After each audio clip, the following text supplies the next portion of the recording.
Welcome to Metropolitan Foundation School.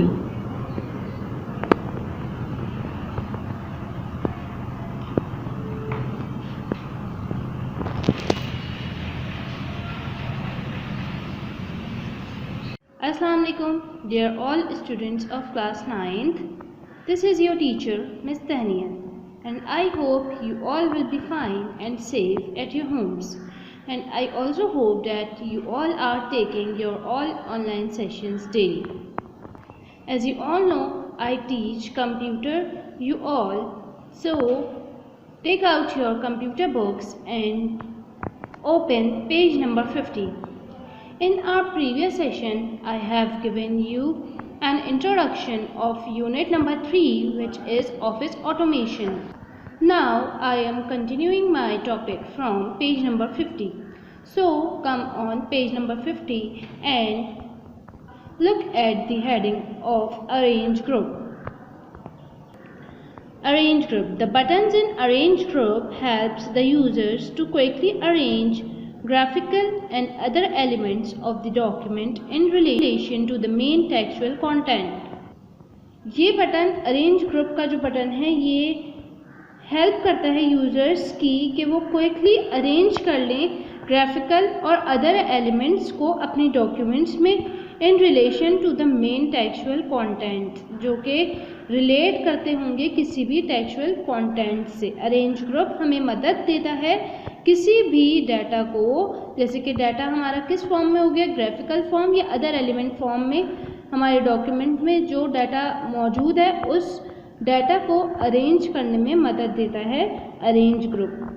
Here you all can see the main icons of this arrange group, in which number 1 position, इसको use करते हुए हम अपने text की अपने document में जो हमारे टेक्स्ट गिवन हो या फिर कोई भी ग्राफिकल आइकन्स हों या अदर एलिमेंट्स जो भी हमारे डॉक्यूमेंट में या टेक्स्ट में मौजूद हों उसकी हम पोजीशन सेट कर सकते हैं। और फर्दर मैं आप लोगों को इन तमाम आइकन्स इन तमाम टैब्स के बारे में भी बताऊंगी कि ये किस किस चीज़ में मदद देते हैं और ये असल में एक्चुअल होते क्या हैं। नंबर 1, आपको जो MS Word 2010 में अरेंज ग्रुप ऑप्शन जब आप क्लिक करेंगे तो हमारे पास क्या अपेयर होगा, डायलॉग बॉक्स पोजीशन का, फिर रैप टेक्स्ट का। रैप टेक्स्ट के थ्रू आप क्या कर सकते हैं, bring forward, send backward, selection pen, arrange, align, group, rotate. ये तमाम वो ऑप्शंस हैं जो कि अरेंज ग्रुप में मौजूद हैं। अरेंज ग्रुप 2010 MS एक्सेल में प्रेजेंट होते हैं और इनके थ्रू हम अपने डॉक्यूमेंट को मज़ीद किस तरीके से बेहतर बना सकते हैं, we will learn this now. Position. Position is used to place an object like picture or shape on the page wherever you want. Position एक ऐसा हमारे पास आइकन है जिसके थ्रू हम अपने किसी भी ऑब्जेक्ट को अपने पेज पर सेट कर सकते हैं, जहां हम चाहें उसको वहां पोजीशन पे सेट कर सकते हैं, चाहे वो पिक्चर हो या शेप हो या कोई भी ऑब्जेक्ट हो। पोजीशन हमारा ऑप्शन किस लिए इस्तेमाल होता है कि हम अपने टेक्स्ट में किस तरीके से अपने ऑब्जेक्ट को सेट करें। नाउ इस को हम किस की के थ्रू, विदाउट माउस किस की के थ्रू हम सेट कर सकते हैं। Here you all can see the hotkey of the position and the hotkey is Alt plus P plus P plus O। मतलब इसका विदाउट माउस हम कीबोर्ड के थ्रू भी अपने डॉक्यूमेंट की पोजीशन सेट कर सकते हैं and the key is Alt plus P plus P plus O। After pressing all these keys you can set your position. Now wrap text. Wrap text. Text wrapping is used to arrange the text. Text wrapping क्या होता है, किस लिए इस्तेमाल होता है? Text wrapping इस्तेमाल होता है is used to arrange the text around an object. किसी भी टेक्स्ट को ऑब्जेक्ट के इर्द गिर्द सेट करने के लिए, अरेंज करने के लिए इस्तेमाल होता है, जैसे कि इमेज को हम अपने टेक्स्ट के अराउंड किस तरीके से अगर हमारी प्रेजेंटेशन या हमारा डॉक्यूमेंट सिर्फ टेक्स्ट के साथ साथ किसी भी इमेज के ऊपर भी बेस कर रहा है, मतलब कि हमने अपने डॉक्यूमेंट में टेक्स्ट मतलब टाइपिंग के साथ साथ हमने उसको और अट्रैक्टिव बनाने के लिए उसमें हमने इमेजेस इंसर्ट की हैं, तो उसको किस तरीके से हम अरेंज कर सकते हैं, उन इमेजेस को अपने टेक्स्ट के दरमियान, अपने टेक्स्ट के इर्द गिर्द, वो हमें किस तरीके से मदद मिलती है, रैप टेक्स्ट के थ्रू।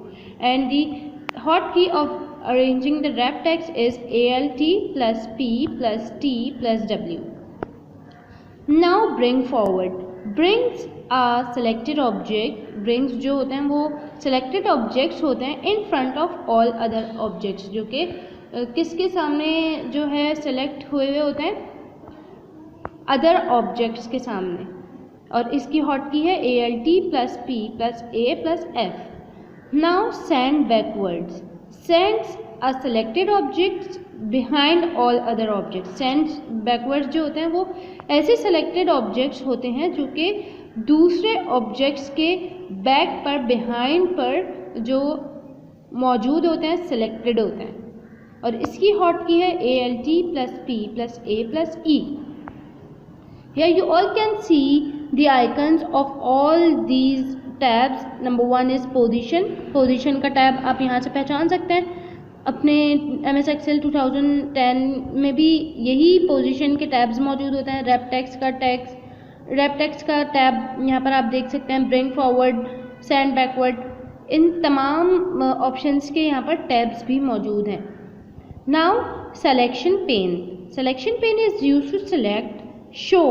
सिलेक्शन पेज किस लिए इस्तेमाल होता है, सेलेक्ट करने के लिए, शो करने के लिए, हाइड करने के लिए, and change the order of objects in the document. और किसी भी डॉक्यूमेंट में किसी भी ऑब्जेक्ट का ऑर्डर चेंज करने के लिए, या उस ऑब्जेक्ट को हाइड करने के लिए, या उस ऑब्जेक्ट को शो करने के लिए ये सिलेक्शन पेन इस्तेमाल होता है। और सिलेक्शन पेन की जो हमारे पास हॉट की मौजूद है वो है ALT plus P plus A plus P. Now align. Align is used to place objects. Align जो है वो ऑब्जेक्ट्स को, अलाइन जो है वो बेसिकली यूज़ होती है किसी भी ऑब्जेक्ट को प्लेस करने के लिए। मतलब कि अपनी प्रेजेंटेशन या अपने डॉक्यूमेंट में उसको जाहिर करने के लिए अलाइन हम यूज़ करते हैं, अलाइन ऑप्शन। और वो कौन से ऑब्जेक्ट्स होते हैं, objects like pictures, shapes, icons, ETC। ये वो तमाम ऑब्जेक्ट्स हैं जो कि हम अलाइन के थ्रू अपनी प्रेजेंटेशन में जो है वो प्लेस करते हैं, मतलब डालते हैं किसी जगह पर, उसको नुमाया करते हैं, जाहिर करते हैं अपने डॉक्यूमेंट में। In alignments with margins, edges और relative to another objects in the document. और किन किन चीज़ों का ख्याल रखते हुए, किस किस चीज़ों को देखते हुए, मार्जिन को देखते हुए, उसके एजेस को देखते हुए, मतलब कि अपने डॉक्यूमेंट की मार्जिन, अपने डॉक्यूमेंट के एजेस कहते हैं किनारों को देखते हुए, relative to another object in the document. और जो एक ऑब्जेक्ट जो है वो दूसरे से रिलेट कर रहा है, उस डॉक्यूमेंट से रिलेट कर रहा है, या एक ऑब्जेक्ट दूसरे से रिलेट कर रहा है, इन सब बातों का ख्याल रखते हुए हम अलाइन को सेट करते हैं। और अलाइन की यहाँ पर मौजूद है ALT plus P plus A plus A. So students, ये वो तमाम चीज़ें अरेंज ग्रुप में मौजूद होती हैं हमारे MS Excel 2010 में, जो कि हमें अपनी डॉक्यूमेंट को और बेहतर बनाने में मदद देती हैं। जैसे कि पोजीशन, हमारे डॉक्यूमेंट की पोजीशन, अरेंज ग्रुप। यहाँ पर वर्ड जो है अरेंज ग्रुप, इसी से आपको समझ आ रहा है अरेंज करना। अरेंज ग्रुप मतलब कि हमारे डॉक्यूमेंट को किस तरीके से हम अरेंज कर सकते हैं, उसकी पोजीशन को, उसका रैप टेक्स्ट, उसका bring forward, send backward, selection pen, align, उसकी मार्जिन, किसके थ्रू हम ये सब जो है वो सेट कर सकते हैं, उसको बिल्कुल अरेंज कर सकते हैं, वो है अरेंज ग्रुप, जो कि हमारे MS Excel 2010 में मौजूद होता है। Now students, come on page number 51। यहाँ पर हमारे पास दो और अरेंज ग्रुप के एलिमेंट्स हैं, जिसमें नंबर 1 है group and the other is rotate. ये भी हमारे अरेंज ग्रुप के ही जो है आइकन्स और टैब्स हैं, जो कि हम इनके थ्रू अपने डॉक्यूमेंट को मज़ीद अरेंज कर सकते हैं, जिसमें है group. Number 1 group. Group is use to combine 2 और मोर ऑब्जेक्ट्स टुगेदर। ग्रुप्स जो है इस्तेमाल होते हैं, ग्रुप किस लिए इस्तेमाल होता है, कंबाइन करने के लिए। इज़ यूज टू कंबाइन 2 और मोर ऑब्जेक्ट्स टुगेदर, 2 या 2 से ज़्यादा ऑब्जेक्ट्स को एक साथ कंबाइन करने के लिए, so that they can be treated as a single object. तो इस तरीके से उनको कंबाइन करके एक ऑब्जेक्ट के थ्रू उनको ट्रीट किया जाएगा, मतलब एक सिंगल ऑब्जेक्ट उसको कंसिडर करके। सिंगल ऑब्जेक्ट हम कब उसको कंसिडर करते हैं, जब वो एक ग्रुप फॉर्म में आ जाता है। आप लोगों ने नॉर्मली देखी होगी चीज़ के जब हम किसी भी चीज़ को अरेंज करते हैं ग्रुप फॉर्म में, तो हम उसको ट्रीट भी एक ही सूरत से करते हैं, एक ही चीज़ उसको एक ही फॉर्म समझ के उसको ट्रीट करते हैं। इसी तरीके से यहाँ पर ग्रुप्स जो हैं वो कंबाइन करते हैं दो या दो से ज़्यादा ऑब्जेक्ट्स को, ताकि वो एक सिंगल ऑब्जेक्ट कंसिडर किए जाएं और सिंगल ऑब्जेक्ट की तरह उसको ट्रीट किया जाए। नाउ रोटेट, ये इस आइकन से भी आपको समझ आ रहा है रोटेट करना। नॉर्मली ये आप लोग अपने किसी भी इमेज को कर रहे होते हैं। Rotate is use to rotate और flip the selected object. Rotate जो है वो इस्तेमाल होता है किसी भी ऑब्जेक्ट को रोटेट या फ्लिप करने के लिए, मतलब कि किसी भी ऑब्जेक्ट की पोजीशन को चेंज करने के लिए। जैसे कि अगर आप लोग उसको अपवर्ड जा रहे हैं, डाउनवर्ड जा रहे हैं, ये आप लोग अपनी मर्जी से इसको सेलेक्ट कर सकते हैं। और इन सब की कीज़, ग्रुप की की क्या थी, ग्रुप की की है हॉट की ALT+P+A+G। इसके थ्रू आप अपना ग्रुप सेट कर सकते हैं। And the rotate for rotation you can use the key ALT+P+A+Y। ये दोनों अलग अलग कीज़ हैं जो कि आप थ्रू कीबोर्ड अपना ग्रुप सेट कर सकते हैं और अपनी रोटेशन अपने किसी भी डॉक्यूमेंटेशन में ईजिली सेट कर सकते हैं।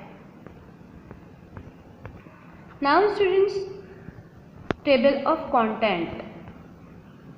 A table of content TOC is an organized listing of the sections।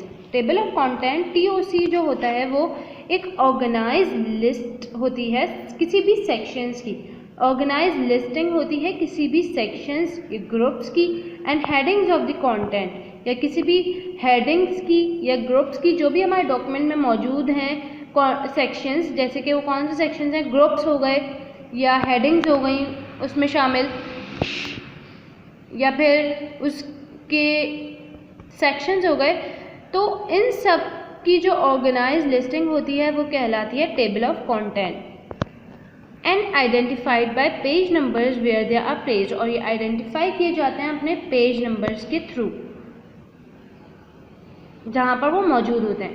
It provides an overview of the document, और ये प्रोवाइड करता है हमें ओवरव्यू हमारे डॉक्यूमेंट का, and allows readers to go directly to specific sections और content, और ये अपने रीडर्स को अलाउ करता है कि वो किसी भी डायरेक्टली अपने किसी भी स्पेसिफिक मखसूस सेक्शन को, जिस सेक्शन को वो देखना चाह रहा है, ओवरव्यू करना चाह रहा है, या किसी भी कंटेंट को अपने डॉक्यूमेंट में देखना चाह रहा है या सेट करना चाह रहा है, वो टेबल ऑफ कंटेंट के थ्रू ईजिली वो वहाँ तक पहुँच सकता है। Table of content normally organize listing होती है। लिस्ट बन जाना मतलब एक तरीके से एक हेडर आ जाना, और हेडर के थ्रू तो हम ईजिली किसी भी चीज़ को आइडेंटिफाई कर सकते हैं कि इस हेडर के थ्रू हमें क्या मटेरियल मिलने वाला है। और इसी तरीके से MS एक्सेल में टेबल ऑफ कंटेंट हमें अरेंज करके देता है, ऑर्गेनाइज लिस्ट प्रोवाइड करता है किसकी, ग्रुप्स की, हेडिंग्स की एंड पेज नंबर्स की, जहाँ पर वो मौजूद होते हैं। और इसके थ्रू एक यूज़र जो है वो अपने स्पेसिफिक डॉक्यूमेंट तक ईजिली पहुँच सकता है। TOC usually appears after the title page in a document. TOC normally हमारे पास कहाँ पर मिलता है, हमें नॉर्मली किसी भी टाइटल पेज के बाद डॉक्यूमेंट में। MS Word 2010 provides an advance features for automatically creating a TOC, और MS Word 2010 जो है वो हमें एडवांस फीचर प्रोवाइड करता है जिसके थ्रू हम TOC ऑटोमेटिकली क्रिएट कर सकते हैं। अ user can create an automatic, और यूज़र जो है वो एक ऑटोमेटिक TOC भी क्रिएट कर सकता है, और manual table of content in a document, या फिर वो मैनुअल भी क्रिएट कर सकता है। हमारे पास यहाँ पर दो टाइप के जो हैं वो टेबल्स होते हैं, ऑटोमेटिक और मैनुअल, और इनके नाम से ही आपको पता चल रहा होगा ऑटोमेटिक टेबल जो होता है वो ऑटोमेटिकली क्रिएट होता है, और मैनुअल टेबल जो कि थोड़े से जो है ह्यूमन रिसोर्सेज के थ्रू जो है उसको क्रिएट किया जाता है, और जो कि प्रीपेयर्ड नहीं होती है, उसको हमें करना पड़ता है। To create a table of contents in MS Word document, और अब टेबल ऑफ कंटेंट को हम MS Word डॉक्यूमेंट में क्रिएट करने के लिए जो हमें स्टेप्स फॉलो करने होंगे, explain you all, and you have to go to the reference tab where table of content button appears as the first option of the tab. जब आप reference tab में जाएंगे MS Word डॉक्यूमेंट में, तो वहाँ पर आपको एक सबसे पहला जो बटन अपेयर होगा वो होगा table of content.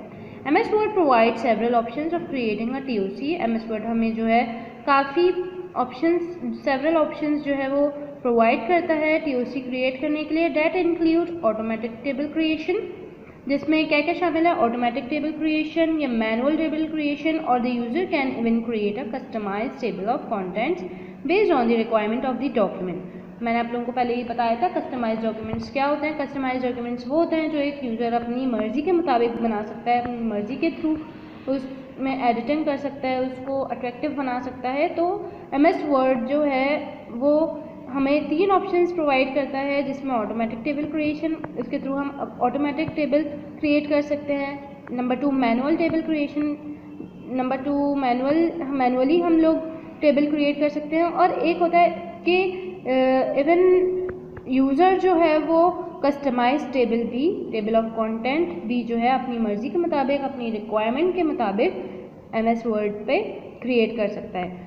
Now we will learn about automatic table. Automatic table creates a table content automatically.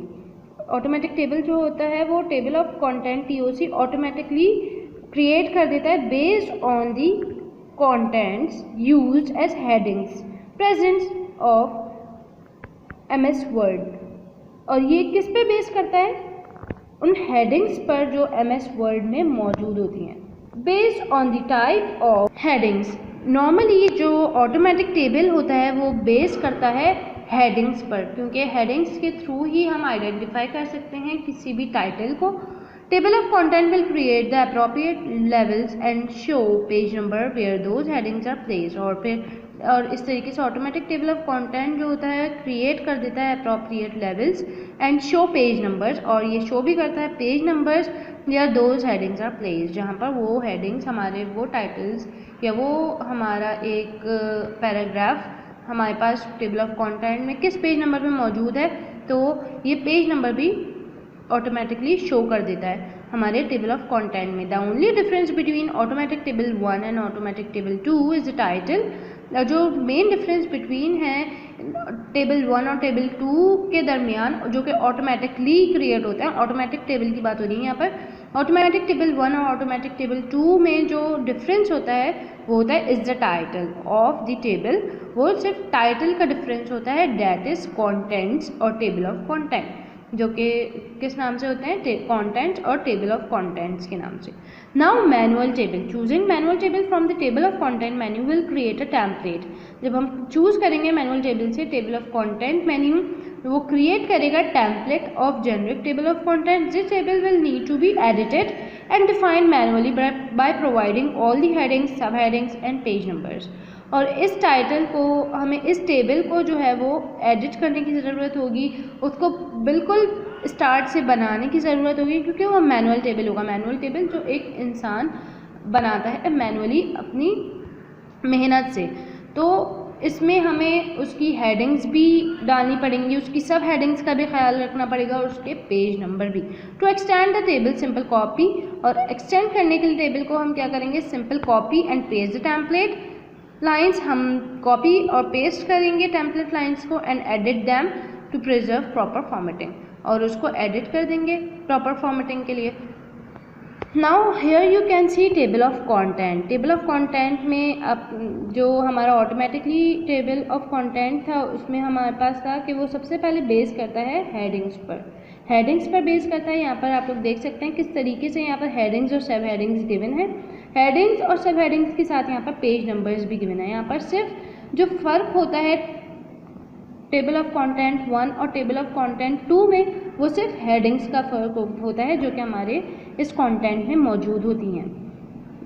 यहाँ पर आप लोग देख सकते हैं ये टेबल ऑफ कंटेंट है जिसमें हेड टाइटल्स गिवन हैं, पेज नंबर्स गिवन हैं और सब हेडिंग्स गिवन है. Now I am moving towards typing in Urdu and Sindhi languages. मतलब हम अब इस MS Word के थ्रू टाइपिंग के बारे में पढ़ेंगे. आज तक आप लोगों ने देखा होगा नॉर्मली जो कि हमारी डिफ़ॉल्ट लैंग्वेज है इंग्लिश ही प्रोवाइड कर रहा होता है, लेकिन किस तरीके से MS वर्ड हमें उर्दू और सिंधी लैंग्वेजेस का वे प्रोवाइड कर रहा होता है कि किस तरीके से हम उर्दू और सिंधी लैंग्वेज को टाइप कर सकते हैं MS वर्ड 2010 के through. MS word 2010 helps in writing letters, application, CVs, question papers and books in default language. MS word जो है हमें मदद देता है राइट करने के लिए letters, application, CVs, question papers and books in default language set by the Microsoft Windows, एक डिफ़ॉल्ट लैंग्वेज में जो कि सेट कर दी गई है माइक्रोसॉफ्ट विंडोज़ की तरफ से, and that is usually English, जो कि नॉर्मली हमारे पास ज़्यादातर किस में होती है, इंग्लिश में। MS word 2010 also supports typing text in various other languages, लेकिन MS वर्ड 2010 जो है वो हमें एक वे प्रोवाइड करता है जिसके थ्रू हम वेरियस लैंग्वेजेस में भी जो है टाइपिंग कर सकते हैं, लाइक उर्दू एंड सिंधी, जैसे कि उर्दू और सिंधी में भी कर सकते हैं। To be able to write in other languages the keyboards for those languages have to be installed in Microsoft Windows, और उन अदर लैंग्वेजेस में टाइप करने के लिए हमें माइक्रोसॉफ्ट विंडोज़ में इंस्टॉल करना पड़ता है कीबोर्ड, जिस लैंग्वेज में हम अपना चाह रहे हैं, चाहे वो उर्दू है या सिंधी है, हमें माइक्रोसॉफ्ट विंडोज़ में इंस्टॉल करना पड़ता है वो कीबोर्ड, लाइक उर्दू कीबोर्ड और Sindhi keyboard. MS word also supports changing and setting it's default language, और MS वर्ड जो है वो हमें यह अपॉर्चुनिटी भी प्रोवाइड करता है कि हम डिफ़ॉल्ट लैंग्वेज को की सेटिंग्स को चेंज भी कर सकते हैं। To change the default language go to the file menu, और अब किस तरीके से हम इन सेटिंग्स को चेंज कर सकते हैं उस डिफ़ॉल्ट लैंग्वेज को, go to the file menu में जाएंगे हम and select options, we will select options from the word option dialog box. जब हमारे पास वर्ड ऑप्शन का डायलॉग बॉक्स अपीयर होगा, select language tab, we will select language tab. Now choose one of the available language as the default language for MS word 2010, और फिर हम choose करेंगे अपनी वो लैंग्वेज जो कि वहाँ पर मौजूद होगी एज अ डिफ़ॉल्ट लैंग्वेज के तौर पे for MS Word 2010, MS Word 2010. Now come on page number 53. On page number 53 you all can see the keyboard. There are three types of keyboards, which are, number one is Urdu keyboard layout, and the other is Sindhi keyboard layout, and the third one is also the Sindhi keyboard. तो ये वो keyboards हैं जो हमें install करने पड़ते हैं अपनी माइक्रोसॉफ्ट विंडोज़ में उर्दू और सिंधी राइटिंग के लिए। और नॉर्मली जो यहाँ पर आप लोग देख सकते हैं उर्दू कीबोर्ड किस तरीके से होता है, बिल्कुल एज इट इज़ वही है, लेकिन बस यहाँ पर अल्फ़ाबेट्स जो हैं वो इंग्लिश अल्फ़ाबेट्स होते हैं, लेकिन यहाँ पर हमारे पास उर्दू कीबोर्ड्स में उर्दू कीज़ आ गई हैं यहाँ पर। नाउ सिंधी की कीबोर्ड लेआउट, सिंधी कीबोर्ड भी आप लोग यहाँ पर देख सकते हैं। जब हम इंस्टॉल करते हैं अपने माइक्रोसॉफ्ट विंडोज़ में तो ये इस तरह अपीयर होता है, और ये इसकी नॉर्मल स्टेट है। ये सिंधी कीबोर्ड लेआउट की नॉर्मल स्टेट मतलब कि यहाँ पर तमाम हमारे पास हर्फ तहाजी मौजूद नहीं है, मतलब कि बहुत कम मौजूद है। जैसे कि अगर आपको ऐन यहाँ पर आप लोग देख सकते हैं, यहाँ पर ऐन मौजूद है लेकिन गैन मौजूद नहीं है, तो इसके लिए हम प्रेस करेंगे shift. When we press shift we will get the more like gain.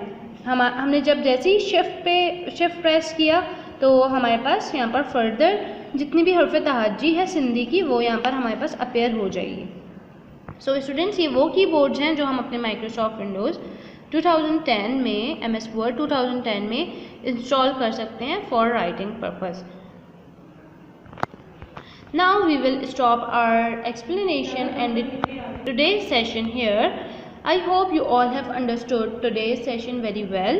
Till then, stay safe and stay at your homes. Allah Hafiz.